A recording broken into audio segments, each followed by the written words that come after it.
ক্ষমতায় থাকাকালে পূর্বাচলে রাজুকের প্লট বরাদ্দ নেন শেখ হাসিনা ও তার পরিবার। বিষয়টি জানার পর মা ও ভাই বোনের নামেও জমি চান শেখ রেহানার মেয়ে ব্রিটিশ এমপি টিউলিপ সিদ্দিক। বুধবার ঢাকার চতুর্থ বিশেষ জজ আদালতে এমন সাক্ষ্য দেন মামলার বাদী দুদকের ৩ কর্মকর্তা।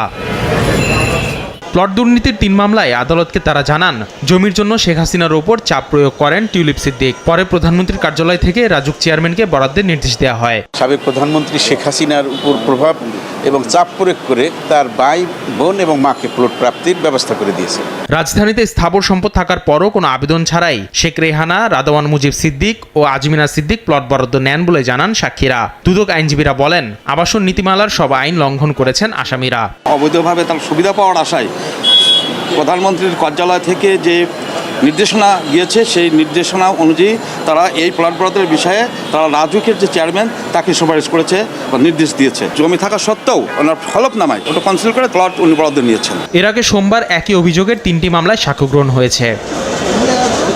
আসিফ মোহাম্মদ সিয়াম, সময় সংবাদ, ঢাকা।